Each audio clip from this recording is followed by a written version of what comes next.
Boa tarde. Boa tarde. Operação Capitu. A Polícia Federal prende o vice-governador de Minas, Antônio Andrade, do MDB.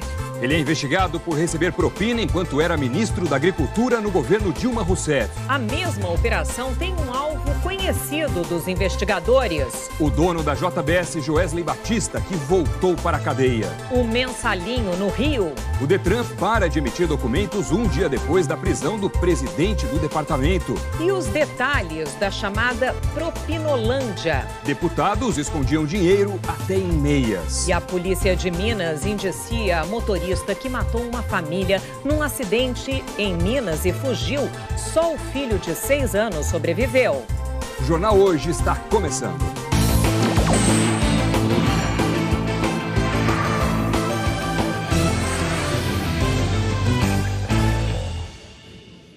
O Jornal Hoje começa com uma história absurda que aconteceu no Rio Grande do Sul. Criminosos entraram no Hospital Municipal Centenário, em São Leopoldo, região metropolitana de Porto Alegre, e mataram um paciente por engano. A reportagem é de Cristine Galiza. Câmeras de segurança mostram o momento em que os criminosos chegam de carro ao hospital. São 4 homens armados e encapuzados. 3 entram e 1 fica parado na porta. Os bandidos andam pelos corredores, entram na enfermaria, atiram contra Gabriel Vilas Boas Minossi e fogem. O mecânico de 19 anos se recuperava de um acidente de moto. Era para ter saído ontem, mas por causa da pressão alta, eles resolveram segurar ele mais um dia. Ratear ele ia sair hoje. Os bandidos dispararam mais de 20 tiros. Na mesma enfermaria, havia uma tia de Gabriel e outros 2 pacientes que foram atingidos de raspão. Segundo a polícia, o alvo dos criminosos era um outro paciente, um homem que responde por 2 homicídios e que foi baleado essa semana em um confronto com outros bandidos. Ele chegou a dividir o quarto com Gabriel, mas ontem à tarde foi transferido para um outro setor porque estava sendo ameaçado. Nesse ofício encaminhado para a Polícia Militar, a direção do hospital relata as ameaças feitas a Alex Júnior e pede uma escolta. A morte foi por engano, sim. Eles confundiram, inclusive, a compleição física do rapaz que morreu é bem parecida com a do Alex. Então, foi com certeza absoluta, foi por engano, o alvo era o Alex. A Brigada Militar diz que tomou as medidas para garantir a segurança do hospital. Resolvemos, então, destacar uma guarnição de serviço para ir ao local e contatar com o suposto ameaçado. O suposto ameaçado informa que está tudo tranquilo e que não se sente desta forma, com esta ameaça. A Brigada Militar, não satisfeita com a informação dele, determinou rondas periódicas durante toda a madrugada. Desde as 4h30 da tarde já estava esse burburinho que eles queriam entrar no hospital. Então foi uma tragédia anunciada isso aí. Até o momento, ninguém foi preso. 2 suspeitos de participação na morte e mutilação do jogador Daniel Correia estão sendo ouvidos neste momento pela polícia. Vamos até São José dos Pinhais conversar com a repórter Vanessa Rumor. Boa tarde, Vanessa. Oi, Doni. Boa tarde a todos que nos acompanham aqui no Jornal Hoje. Os 2 suspeitos estão sendo ouvidos aqui na delegacia desde as 11 horas da manhã. David William Silva e Igor King passaram a noite no Centro de Operações Especiais da Polícia Civil. Eles vieram para cá e desceram já do lado de dentro do pátio. O delegado quer detalhes do que aconteceu depois que o carro que levou o Daniel saiu da casa de Edson Brits até o momento da morte do jogador. A defesa dos 2 diz que eles não tiveram participação na morte de Daniel. Outro depoimento previsto para a próxima semana é de Eduardo Henrique da Silva, que estava preso em Foz do Iguaçu e já está sendo encaminhado aqui para a delegacia de São José dos Pinhais. Ontem, a família Brits também foi transferida para 2 delegacias aqui da região. Vamos ver na reportagem de Dulcineia Novaes. O comerciante Edson Brits, que confessou ter matado o jogador Daniel Correia, está neste centro de triagem em Curitiba. Ele foi transferido para cá ontem e vai ficar esperando por uma vaga no sistema prisional. Edson está numa cela comum, junto com outros 16 presos. A mulher dele, Cristiana, e a filha Alana também deixaram a delegacia de São José dos Pinhais. Elas foram levadas para a penitenciária feminina de Piraquara na região metropolitana de Curitiba. As duas estão numa cela separada das outras presas. A tia de Daniel veio de Minas Gerais, onde mora a família do jogador, para prestar depoimento. Na delegacia de São José dos Pinhais, ela disse que a mãe do jogador ficou em Minas e que neste momento não tem condições emocionais de prestar declarações à polícia. A tia de Daniel confirmou que Edson Brites e a filha dele, Alana, entraram em contato com a família. No depoimento, a tia, que pediu para não ser identificada, contou que no domingo, enquanto Daniel ainda estava desaparecido, a mãe do jogador conversou por mensagens com Alana, que se prontificou a ajudar nas buscas por Daniel. A jovem disse ter feito buscas com os pais perto de casa. A tia de Daniel também contou que na segunda-feira, Edson Brites ligou para a mãe do jogador. Disse que estava assustado com o que aconteceu e também se dispôs a prestar ajuda para achar a pessoa que havia feito tal barbaridade com Daniel. Hoje pela manhã, o advogado da família de Daniel falou sobre o comportamento de Alana e Edson Brites em oferecer ajuda. Eles já cometeram um crime brutal, um crime bárbaro, falta de humanidade, falta de bom senso, falta de honestidade, falta de caráter. Olha, o advogado que defende a família Brites, disse que só vai se pronunciar agora à tarde e deve rebater as críticas e os comentários feitos pela família do jogador Daniel. Lembrando que o Daniel conheceu a Alana Brites desde o ano passado, conhecia a jovem desde o ano passado. Eles tiveram os primeiros contatos quando o jogador atuava no Curitiba, time da capital aqui, E quem teria apresentado os dois seria uma amiga em comum. Daniel esteve no aniversário de 17 anos da Alana há um ano, portanto, e agora tinha voltado a Curitiba justamente para participar da festa de 18 anos de Alana Brites. Daniel também conhecia a família e seguia, inclusive, Edson Brites e Alana Brites nas redes sociais. A gente volta com vocês aí no estúdio. Doni, Sandra. Obrigado, Vanessa Rumor, pelas informações. A polícia indiciou por homicídio uma motorista que causou um acidente no mês passado em Araguari, Minas Gerais. 3 pessoas de uma mesma família morreram. A reportagem é de Fernanda Vieira. O inquérito, de acordo com o delegado responsável pelo caso, comprova que o carro conduzido por Estefânia Andrade Rezende, de 21 anos, provocou o acidente que matou Alessandro Monari, de 37 anos, Belkis Monari, de 35 anos e Samuel Monari, de 8 anos. A família voltava de Rio Quente, em Goiás, para Campinas, no interior de São Paulo, no dia 7 de outubro. Os corpos deles só foram encontrados 2 dias depois, quando um caminhoneiro viu Benjamin Monari, de 6 anos, que também é filho do casal, às margens da BR-050, em Araguari. Segundo a polícia, a motorista e 2 amigas passaram a noite em uma festa em Uberlândia. Já na manhã de domingo, a Estefânia deu carona para elas até Araguari, que fica a cerca de 30 quilômetros. Ao chegar na cidade, elas resolveram voltar para Uberlândia e atingiram o veículo da família. O carro que Estefânia dirigia é do pai do namorado dela. O veículo conduzido por Estefânia começou a ter uma condução irregular. A condutora Estefânia veio novamente invadir a pista da esquerda, porém nesse instante havia o veículo da família onde houve essa colisão. De acordo com o delegado, as jovens e o namorado da motorista confirmaram que elas consumiram bebida alcoólica. Estefânia não tem habilitação. Ela foi indiciada por 3 homicídios qualificados porque as vítimas não tiveram chance de defesa e por uma tentativa de homicídio do Benjamin Monari. A concessionária também foi investigada pela polícia. No dia do acidente, uma testemunha avisou a um funcionário que viu os 2 carros envolvidos no acidente. Mas apenas Estefânia e as amigas foram socorridas, mesmo com as marcas na pista. Esta foto mostra que os 2 veículos ficaram praticamente na mesma direção, em lados opostos. O Ministério Público Federal abriu um inquérito e disse que vai pedir a cassação da concessão da concessionária MGO, porque ela não estaria cumprindo as medidas de segurança necessárias na rodovia. Naquele local deveria ter uma defesa metálica e não tinha. E o resultado do acidente poderia ser outro. Pelo laudo médico legista, o filho de 8 anos sofreu uma lesão na coluna cervical e morreu na hora do acidente. O pai, com politraumatismo, morreu no início da tarde de domingo. Já a mãe, também com politraumatismo, pode ter ficado viva até o início da tarde de segunda-feira. Depois do acidente, Benjamin está morando com os avós maternos em Campinas. A MGO Rodovias disse que não vai se manifestar sobre o assunto, mas se coloca à disposição do Ministério Público Federal para esclarecimentos. No Rio, a corrupção praticada por agentes públicos está prejudicando diretamente os moradores da cidade. Documentos deixaram de ser emitidos pelo Detran Fluminense porque o presidente do órgão foi preso ontem. A reportagem é de Renata Capucci.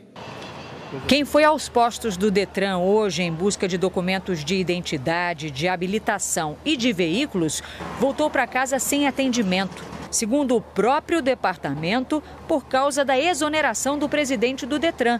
Leonardo Jacó foi preso ontem depois de se entregar à Polícia Federal. Por não ter assinatura do mesmo, não estavam emitindo documentos no dia de hoje. E não sabiam o tempo que ia demorar para normalizar o serviço. Em nota oficial, o Detran chegou a informar que diretores do órgão estavam reunidos na sede do governo do estado para resolver o problema o mais rapidamente possível. Absurdo, né? Sou parado agora aí, tenho carro rebocado porque não estou emitindo, minha parte já fiz. Carro zero, e agora? Como é que faz? Segundo as investigações do Ministério Público, o Detran fazia parte do grande esquema de corrupção que envolvia o governo do Rio e a Assembleia Legislativa. O mensalinho dos deputados presos ontem variava de 20 a 200 mil reais. Os investigadores descobriram que assim os parlamentares garantiam apoio em votações que interessavam aos governos de Sérgio Cabral e Luiz Fernando Pezão, ambos do MDB. E em troca, o governo oferecia postos de trabalho em empresas prestadoras de serviço, como o Detran. Só o deputado reeleito Luiz Martins, do PDT, um dos presos, indicou 137 pessoas para cargos no Detran. Na Assembleia Legislativa hoje, não há sessão. Mas ontem, mesmo depois da notícia da prisão dos deputados, a rotina da casa não foi alterada. Os trabalhos começaram pontualmente às 3 da tarde. E o clima de constrangimento era visível. No total, 10 deputados estão presos. Isso equivale a 15% do parlamento fluminense. Jorge Pisciani, Paulo Melo e Edson Albertassi, presos desde novembro do ano passado, vêm aparecendo como faltosos nas votações. Mas os gabinetes deles continuam instalados com funcionários recebendo salários. E um detalhe chama a atenção. Todos os parlamentares presos ontem votaram a favor pela soltura de Pisciani, Melo e Albertassi logo após a prisão da cúpula do MDB fluminense. A última sessão do ano aqui na Alerj deve acontecer no dia 20 de dezembro, mas ainda há 2 feriados pela frente e a Alerj tem menos de 30 dias úteis para dar conta de uma extensa pauta de votações fundamentais para o estado do Rio. Um desafio para casa num momento conturbado. A lei orçamentária, a revisão do PPA, a prorrogação da calamidade, a prorrogação do Fundo Estadual de Combate à Pobreza, entre outros temas. Então é necessário que os 60 parlamentares honrem os seus mandatos, estejam presentes. O governador Luiz Fernando Pezão, do MDB, indicou a diretora financeira do Detran, Fernanda Curdi, como responsável para assinar os documentos. Assim, a emissão de documentos de identidade e habilitação deve ser regularizada ainda hoje, mas a documentação de veículos só na segunda-feira. E a Renata Capucci mostra agora a forma que os investigados escolheram para receber e esconder a propina no esquema que os procuradores chamam de propinolândia. Os presos acusados de corrupção tinham estratégias bem específicas para eliminar suspeitas. O deputado Chiquinho da Mangueira, do PSC, usava uma portadora de confiança. Era a mãe dele, Maria Celeste de Oliveira, que, sem saber, transportava a propina disfarçada em envelopes lacrados entregues por Sérgio Castro Oliveira, apontado pelas investigações como operador do ex-governador Sérgio Cabral, do MDB, na Alerj. Segundo o Ministério Público, Chiquinho também recebia diretamente a propina escondida em meias compridas. Em depoimento, um dos entregadores que trabalhavam para os doleiros Cláudio Barbosa e Vinícius Claret disse que foi desta forma que entregou o dinheiro para José Antônio Vermelinger Machado, ex-chefe do gabinete do deputado André Correia, do Democratas, e para Chiquinho da Mangueira. Os valores variavam de 50 a 200 mil reais, que era o que cabia dentro das meias compridas que ele usava. E o transporte era feito de táxi. Estima-se que o valor desviado e pago em propina é de pelo menos 54 milhões e meio de reais, dos quais uma parte foi financiada pelo sobrepreço de alguns contratos. Alguns envolvidos preferiam investir o dinheiro da propina em objetos caros. No gabinete do vereador Daniel Martins, do PDT, na Câmara Municipal, a Polícia Federal encontrou uma caixa branca com mais de 10 relógios que pertenceriam a ele. Daniel foi preso e é acusado pelo Ministério Público de ser o operador do padrasto. O deputado Luiz Martins, do PDT, também preso. O vereador, que até 2009 foi servidor da Assembleia Legislativa, também guardava muito dinheiro no gabinete. Vários maços com notas de real, dólar e euro. O valor ainda não foi divulgado pela polícia. Vamos às respostas dos citados nas duas reportagens. O governador do Rio, Luiz Fernando Pezão, determinou a exoneração dos servidores citados na operação e reiterou que não tem conhecimento dos fatos nem do teor das acusações. Chiquinho da Mangueira e André Correia disseram que todas as acusações são infundadas. Edson Albertassi e Jorge Pisciani negaram a participação em qualquer irregularidade. Paulo Melo não se manifestou. O Detran declarou que está à disposição das autoridades para qualquer esclarecimento. A defesa de Leonardo Jacó afirmou que a situação será devidamente elucidada. Nós não conseguimos contato com Luiz Martins, Daniel Martins e José Antônio Machado. O vice-governador de Minas, o dono da JBS e mais 14 pessoas foram presas hoje na Operação Capitu. A operação foi batizada com esse nome porque, segundo os investigadores, os suspeitos agiam de forma dissimulada, fingindo colaborar com a polícia. O vice-governador de Minas Gerais, Antônio Andrade, do MDB, foi um dos 63 alvos de busca e apreensão hoje. Ele foi preso no município mineiro de Vazante, a 500 quilômetros de Belo Horizonte. Essa investigação é um desdobramento da Operação Lava Jato e começou em maio a partir das informações fornecidas pelo doleiro Lúcio Funaro, apontado como operador do MDB. No acordo de delação, Funaro descreveu um suposto esquema de pagamento de propina dentro do Ministério da Agricultura nos anos de 2014 e 2015, envolvendo políticos e empresários durante o governo da presidente Dilma Rousseff, do PT. Segundo o delator Lúcio Funaro, a JBS dos irmãos Joesley e Wesley Batista deu dinheiro para políticos do MDB e, em troca, foi beneficiada com medidas do governo. Na delação, ele disse que o atual vice-governador de Minas, Antônio Andrade, foi indicado ao Ministério da Agricultura pelo grupo de Eduardo Cunha, deputado federal cassado do MDB, para, em troca, ajudar no esquema que beneficiou a JBS. Segundo a delação, o grupo empresarial pagou 7 milhões de reais por duas medidas. 2 milhões pela regulamentação da exportação de carcaças de animais e mais 5 milhões pela proibição do uso de um remédio contra parasitas, a ivermectina, de longa duração.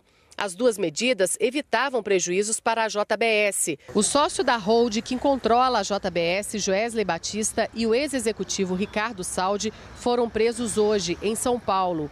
Funaro também disse que na campanha eleitoral de 2014, a empresa repassou, por intermédio de Eduardo Cunha, mais 30 milhões de reais para eleger deputados, que depois ajudariam Cunha a ganhar a eleição para a presidência da Câmara.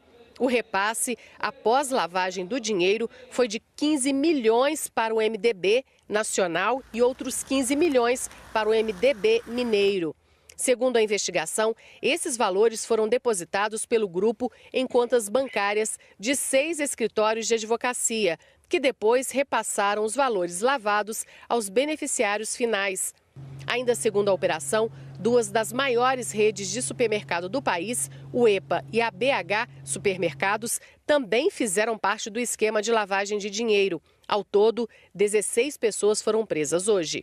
A Polícia Federal descobriu omissões intencionais e contradições graves que coloca em xeque a credibilidade da colaboração Isso caracterizou obstrução de justiça e prejuízo à instrução criminal do inquérito policial instaurado. Por isso, as prisões foram expedidas.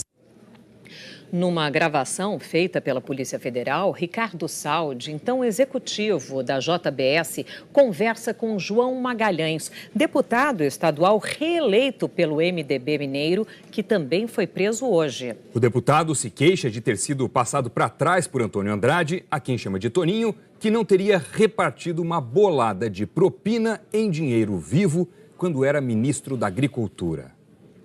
Me deu um prejuízo, não sei o que ela fez comigo. Você está brincando? E aqueles 4 milhões, quem pagou aquilo? Ninguém.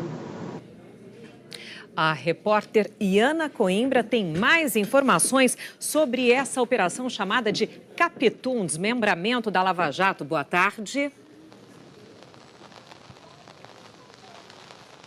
Boa tarde, Sandra. Boa tarde, Doni. Bom, das 16 pessoas que foram presas, até agora tem 3 pessoas que ainda estão foragidas, inclusive um dos sócios dos supermercados que entrou de ponte no esquema para aproveitar o grande fluxo de caixa para lavar o dinheiro que era doado para financiar campanhas eleitorais. Além disso, também de acordo com as investigações, a rede de supermercados entregava dinheiro em caixas de sabão, caixas de sapato e em malas. Não foi identificado ainda o que o supermercado ganhava por fazer parte desse esquema, que pode inclusive ser configurado como fraude eleitoral e já está sendo investigado. Todos os presos vão ser mantidos nas cidades onde os mandados de prisão foram cumpridos. O vice-governador de Minas, Antônio Andrade, do MDB, já prestou depoimento hoje para a Polícia Federal em Uberlândia e deve ficar preso lá nessa cidade. Os envolvidos podem responder pelos crimes de participação em organização criminosa, corrupção e lavagem de dinheiro. Sandra, Doni. Iana Coimbra, obrigado pelas informações. O empresário Joesley Batista foi preso hoje pela segunda vez. Ele se tornou conhecido da polícia ao protagonizar o maior escândalo do governo do presidente Michel Temer. A reportagem é de Bruno Tavares e Robinson Serântula. As primeiras viaturas saíram da sede da Polícia Federal em São Paulo com ordem da Justiça de Minas para cumprir 14 mandados de busca e apreensão na capital paulista, em Araraquara e em Cotia. E mais 6 de prisão temporária. O alvo principal estava neste endereço, uma mansão no Jardim Europa, na zona oeste de São Paulo, casa do empresário Joesley Batista. Depois de quase 2 horas, o carro levando Joesley preso saiu. Joesley Batista foi para o Instituto Médico Legal para fazer o exame de corpo de delito. Pouco depois das 9 da manhã, o empresário já estava na sede da Polícia Federal em São Paulo. Joesley Batista foi preso hoje numa investigação que apura o pagamento de propina no Ministério da Agricultura.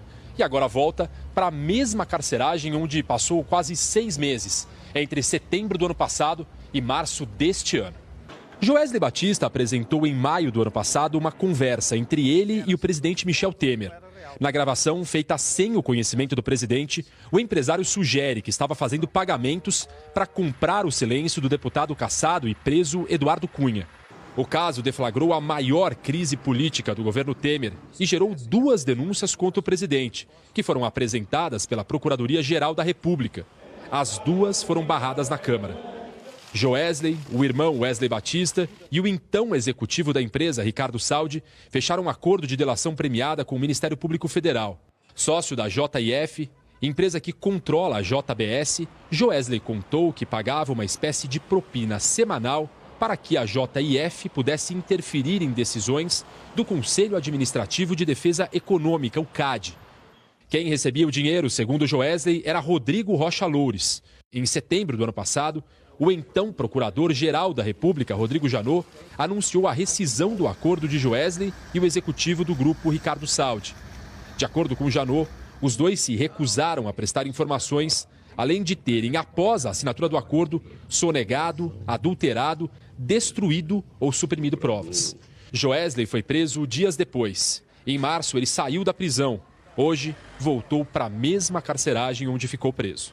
Nós estamos pedindo a reconsideração dessa prisão. Não há de nenhuma forma obstrução. Os documentos estão todos entregues, as planilhas estão todas entregues.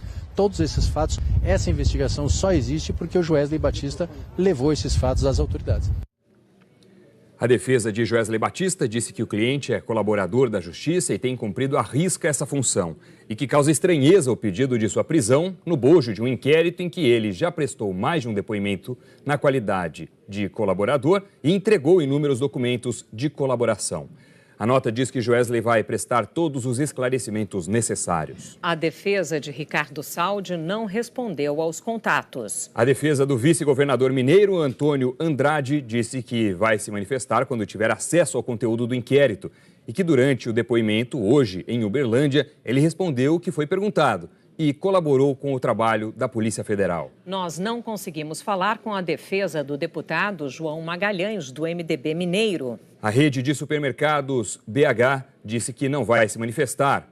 A EPA não respondeu ainda. No MDB mineiro, a informação é que o presidente está em viagem internacional e não tem ninguém para falar sobre o assunto. Nós não conseguimos contato com a defesa de Eduardo Cunha. Um dos principais acessos ao litoral norte de São Paulo está bloqueado por deslizamentos de terra há mais de 40 horas. A gente conversa agora com o repórter Arthur Costa, que está sobrevoando a rodovia. Arthur, boa tarde.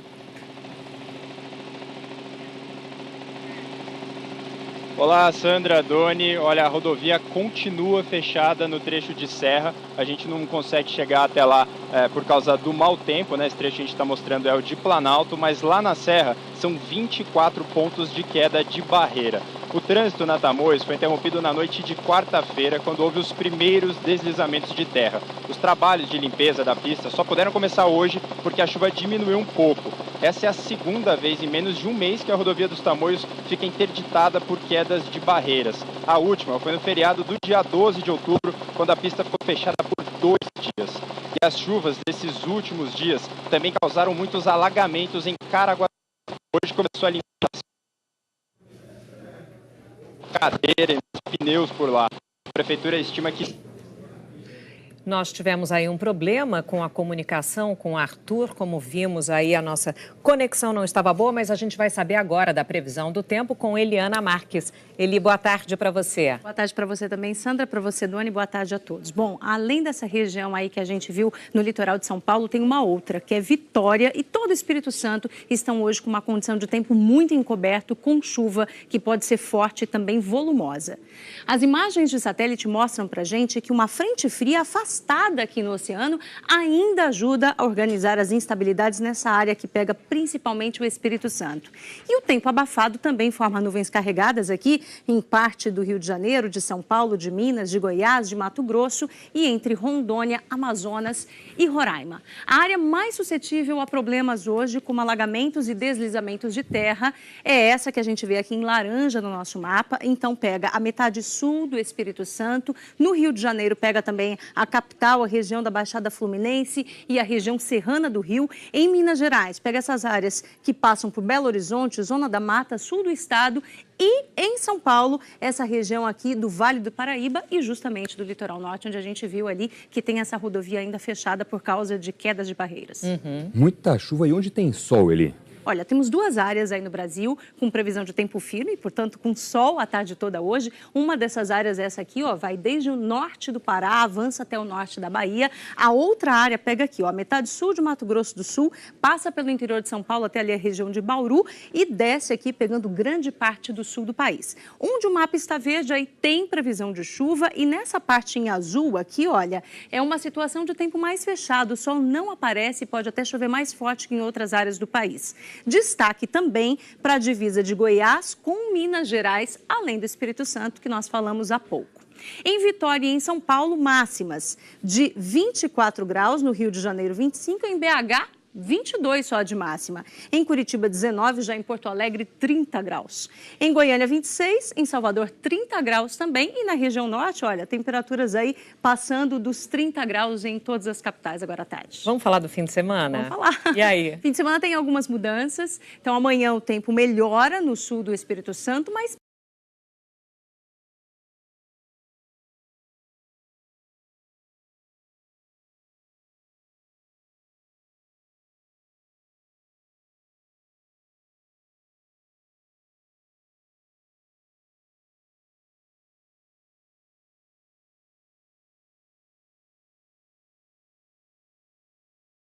De 27 graus em Belo Horizonte, 28 em São Paulo e em Curitiba, em Vitória 29 e no Rio de Janeiro máxima de 32 graus no domingo. Começa a esquentar amanhã e calor vem com tudo no domingo. Ok, obrigada, Eli. Valeu, Eli. Tchau, tchau. O presidente eleito Jair Bolsonaro recebeu a visita de 2 embaixadores hoje de manhã. Vamos ao vivo ao Rio de Janeiro conversar com a repórter Tatiana Nascimento, que tem outros detalhes. Olá, boa tarde. Boa tarde, Doni. Boa tarde a todos. Jair Bolsonaro não teve compromissos públicos nessa manhã. Ele permaneceu em casa aqui na Barra da Tijuca, zona oeste do Rio, mas recebeu visitas. Às 10 horas chegou o embaixador da Alemanha, Georg Witzel, que ficou aqui por cerca de 1 hora. Depois, às 11 horas, chegou o embaixador da Argentina, Carlos Alfredo Magarinhos, também para uma visita de aproximadamente 1 hora. Os 2 embaixadores entraram e saíram sem falar com os jornalistas. Doni. Tatiana Nascimento, obrigado pelas informações ao vivo do Rio.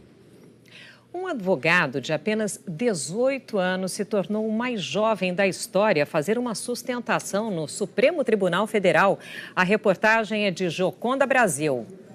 Um tribunal acostumado a tantas decisões importantes teve ontem mais um dia que entrou para a história. Passo a palavra ao Dr. Matheus de Lima Costa Ribeiro. Aos 18 anos, Dr. Matheus foi o advogado mais jovem a defender uma tese no Supremo Tribunal Federal. É uma história de persistência. Aos 14 anos, Matheus foi aprovado para Direito na Universidade de Brasília e se tornou o advogado mais jovem do Brasil, de acordo com a OAB. A vocação surgiu dentro de casa, depois de um castigo do pai. Com a ajuda do irmão, Matheus escreveu o primeiro habeas corpus da vida, pedindo autorização para assistir a uma partida de futebol. Ele tinha 10 anos e ganhou a causa. Diante da principal corte do país, Matheus demonstrou segurança e domínio do tema. Uma ação direta de inconstitucionalidade contra uma lei estadual que proibiu revistas íntimas de patrões a empregados. Eu pretendo sustentar da tribuna uma única tese pela procedência da apresentação direta, qual seja a tese de que a lei impugnada usurpou a competência privativa da União para legislar sobre os direitos do trabalho, prevista no artigo 22, inciso 1 da Constituição. Mas só ele sabia como o coração estava naquela hora. Eu estava tão nervoso que eu já ficava assistindo a sessão com a Beca, para quando me chamarem eu já levantar e sustentar. E ouvir o nome dele ser chamado... Nesse momento eu senti o meu coração realmente começou a bater muito forte. Matheus diz que ensaiou a defesa mais de 20 vezes e colou nos conselhos do pai, também advogado. É uma dica que meu pai me deu, falar lendo se for necessário, porque aí você não se perde, as primeiras 4 linhas da sustentação. E sempre muito calmamente, para você não gaguejar. O desempenho impressionou o relator, ministro Edson Fachin. Uma sustentação oral que já o coloca no exercício escorreito do munus da advocacia. Portanto, o congratulo efusivamente. A chave do sucesso talvez seja o próprio jeito Matheus de ser, de sonhar com os pés no chão. Não adianta chegar cedo, tem que chegar bem. Não adianta ser o mais jovem, tem que ser um dos melhores. Essa é a minha preocupação. Depois do último capítulo de Segundo Sol, o Globo Repórter revela a Bahia que a novela não mostrou. Crianças agasalhadas, plantas congeladas ao amanhecer e termômetros a 11 graus.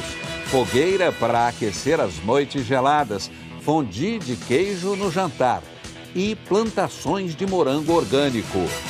Vinho também tem, e dos melhores. Cachoeiras deslumbrantes, com água bem gelada. Nossos repórteres alcançam o teto do Nordeste. É a primeira vez que uma equipe de televisão chega ao topo do Pico do Barbado, a mais de 2.000 metros de altura. Hoje, no Globo Repórter. A seguir, um ataque à faca mata uma pessoa e deixa 3 feridas na Austrália. A polícia americana procura entender o que levou um atirador a abrir fogo numa casa noturna na Califórnia. E a Europa lembra a Noite dos Cristais, quando os judeus foram atacados nas ruas da Alemanha 80 anos atrás. A gente volta já. Natal padrão Toyota é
Em Melbourne, na Austrália, um homem esfaqueou 3 pessoas que passavam pela rua no centro da cidade. Uma delas morreu. Segundo testemunhas, o agressor estacionou numa rua movimentada do centro da cidade e ateou fogo ao próprio carro. Em seguida, esfaqueou 3 pessoas que passavam pelo local. Uma delas morreu. As outras estão internadas e não correm risco de vida. O agressor foi baleado pela polícia e também morreu.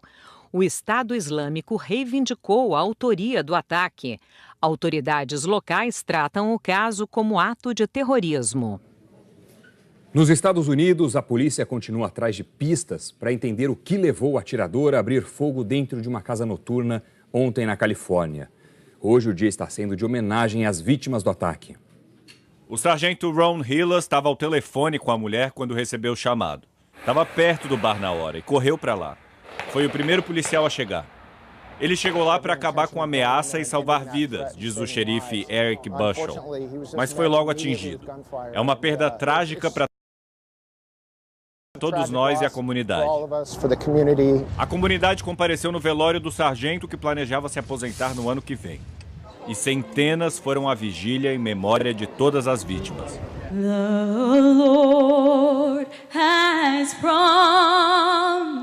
Essa mãe faz um desabafo. Eu não quero orações, eu não quero pensamentos, eu quero controle de armas. Não mais armas. No more guns! Cody Kaufman tinha 22 anos e foi uma das vítimas. O pai dele ainda não consegue acreditar. Cody era o irmão mais velho que meus filhos precisam, disse ele. Eu tenho uma filha para nascer no final do mês. Ele estava tão empolgado para ter sua primeira irmã, agora ela nunca vai saber. O atirador era Ian Long, de 28 anos. A polícia está na casa dele buscando por evidências que possam ajudar a esclarecer o que motivou esse ataque. Ele era veterano do exército americano e serviu no Afeganistão. Especialistas em saúde mental suspeitam que ele tinha transtorno de estresse pós-traumático. Esse vizinho conta que o atirador era agressivo com a esposa e com a própria mãe. Já foram 307 atentados desse tipo nos Estados Unidos só esse ano, que ainda nem terminou. Quase um por dia. 328 pessoas morreram. Só ontem, 12, a maioria estudantes universitários. A Noite dos Cristais, uma série de ataques violentos contra judeus na Alemanha e na Áustria, completa hoje 80 anos. Líderes europeus lembraram a data com um alerta sobre o crescimento do antissemitismo. Veja na reportagem do correspondente Rodrigo Carvalho. Depois daquela noite, os dias só pioraram. Novas medidas deveriam ser tomadas imediatamente contra os judeus. Prisões, especialmente de homens jovens e saudáveis, e a destruição de lojas e casas. O ataque foi o ponto de virada. A retórica e as leis antissemitas descambavam para a violência que levaria ao Holocausto. E assim, a Noite dos Cristais deixou mais que estilhaços no chão. 91 judeus morreram e 30 mil foram presos. Os policiais só observavam. Essa história, em preto e branco, ainda está viva. Margit Siebner era uma menininha de 10 anos naquela noite. Foi na Noite dos Cristais quando eu perdi completamente a minha confiança na polícia. Eu sempre ouvi, pequena, que quando visse algo errado era para falar com os homens da proteção, como aprendi a chamar os policiais. Havia um monte desses homens nas ruas, mas eles apenas sorriam. As vítimas da Noite dos Cristais estão sendo lembradas em toda a Europa, como nessa exposição aqui em Londres. Olhar para o passado é uma forma de entender o que está acontecendo agora no mundo, o ódio que ainda está vivo. Entre os países aqui da União Europeia, o Reino Unido é um dos que mais registram crimes de antissemitismo. A França, em segundo lugar, revelou hoje um aumento de 69% nos incidentes contra judeus. A melhor maneira de combater o ódio é com educação, diz esse homem.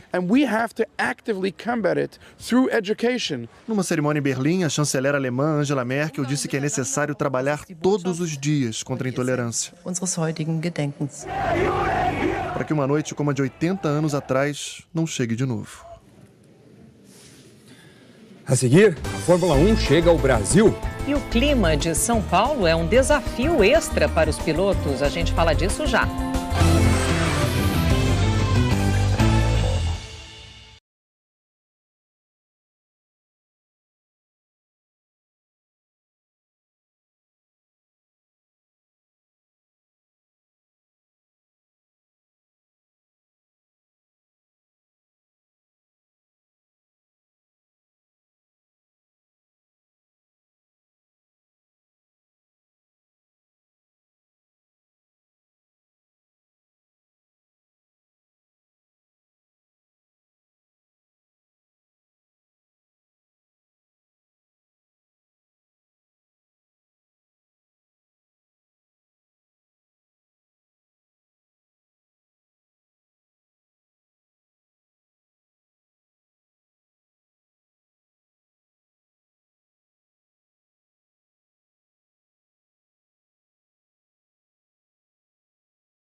A Fórmula 1 chegou a Interlagos e o GP do Brasil tem um desafio extra para os pilotos: o clima imprevisível.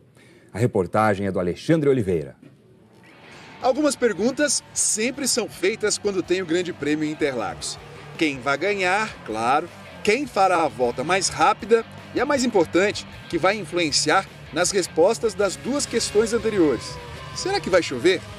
Pelo histórico das corridas, pode chover sim, mas pode ter um sol para cada um. As condições do tempo em Interlagos são quase imprevisíveis. Isso faz com que as equipes fiquem mais atentas às nuvens que passam por cima da pista. Pilhas e pilhas de pneus são preparadas para a pista seca, intermediária e estes com ranhuras mais profundas para chuva forte mesmo. Não tem o que fazer, temos que estar prontos para tudo. Nós e as outras equipes conhecemos São Paulo e sabemos que o tempo vai mudar, diz o integrante da equipe da Sauber. Interlagos está localizado entre duas represas, a Guarapiranga de um lado e a Billings do outro. Quem vem muito aqui ao autódromo, praticamente em todas as corridas, tem uma frase: a chuva vem da represa. Você já ouviu isso, né? À minha direita vem uma chuva. Olha só o que vem por lá.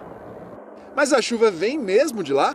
Olha, as represas estão numa região onde as condições são favoráveis à chuva. Que região é essa? Interlagos está na zona sul da capital, perto da Serra do Mar, então ali é por onde entra a brisa marítima. A brisa traz umidade do mar, ajuda a deixar as nuvens mais carregadas e aí a chance de chover é maior, principalmente se tiver calor. E para este fim de semana, Helena Marques, chove na pista?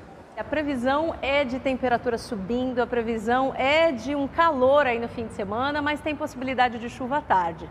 Agora atenção que essa chuva é aquela chuva que a gente fala que é isolada. Pode chover num bairro e não chover no outro. Mas se vai chover lá em Interlagos, aí não dá para saber exatamente, é bola de cristal.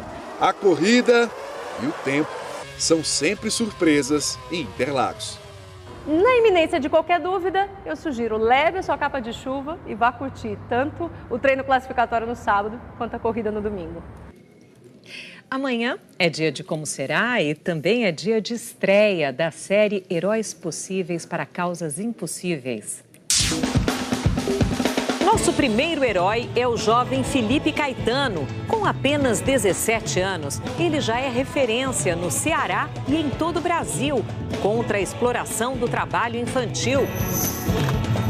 No segundo episódio da série Destino Berlim-Viena, Rogério Coutinho mostra o trabalho da brasileira que ajuda a integrar refugiados e imigrantes na Alemanha. Alexandre Henderson mostra o que há de novo no mercado de games e o trabalho de quem cria, desenvolve e produz jogos nacionais.